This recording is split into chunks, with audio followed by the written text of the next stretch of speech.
गोटे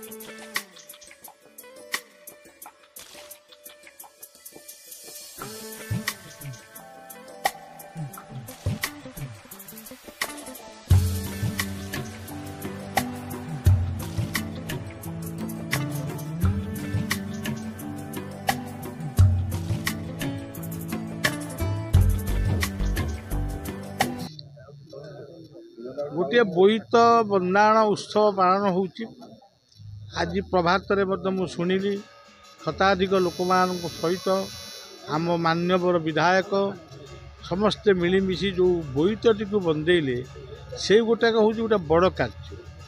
प्रथम वर्ष सौम्यरंजन पट्टनायक बोईत बंदाण को आसी एवं आमर जी ऋषि बाबू ये उत्सव को आरंभ करते जाऊ प्रत्येक वर्ष सब कथा चली किंतु गोटे कथा मु कहबा को चाहे जे आमे राजनीति करूचु सेटा आमर व्यवसाय नुहे से हूँ आमर राष्ट्र प्रेमर निदर्शन यही भलिया उत्सव अंततः कौन दलीय राजनीति रखा उचित नुहे समस्ते आसवा दरकार देखा दरकार ये हूँ मोर कथा आउ दोली लगे जलिया हम से तो अलग कथा।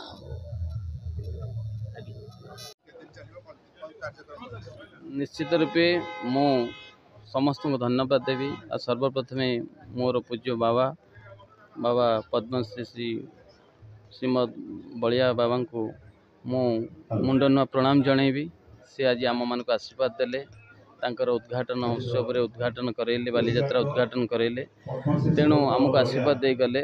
आम सहित आमर विधायक शारदा भाई भी आछंती।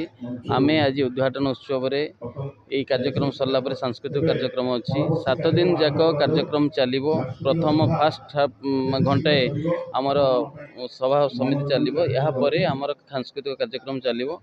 तेणु मु आपण माध्यम समस्त को अनुरोध करी समस्ते आसतु दलगत निर्विशेष छेड़ी दल बाली यात्रा समस्ते आसिक सहयोग करूँ समस्ते आसिक कोऑपरेशन करूँ एवं समस्ते आसिक जोग दिंतु एवं एंजॉय करूँ। चिड़ीतल बालीजात्रा गोटे ऐतिहासिक बालीजात्रा चिड़ीतल बंदर जो बंदर इतिहास कहूँ से बंदर साधव पुओ मैंने ओडिशार नौवाणिज्य को सुदृढ़ करने को जाभा सुमात्रा बाली सिंहल भली द्वीप को परिभ्रमण करते ता सहित ये अंचल नौवाणिज्यर गाथा को स्मरण करने आज तीर्तोल माटीर मान्यवर विधायक रमाकांत भोई नेतृत्व में तथा समस्त उद्यम जो चिड़ीतल बालीजात्रा महोत्सव अनुष्ठित हो दीर्घ 22 वर्ष धरी अनुष्ठित हो निश्चिंत भाव में यह गोटे स्मरणीय घटना। तेणु ये घटना आम मैंने शिक्षा लाभ करने दरकार जे आम किपरि भाव में नौ वाणिज्यर विकास करने सहित वाणिज्य क्षेत्र में आम आगू जावा ओडिशार ना रखा ओडिशार ना को टेक रखा यह प्रत्येक ओडिया स्मरणीय एवं ध्येय हवा उचित।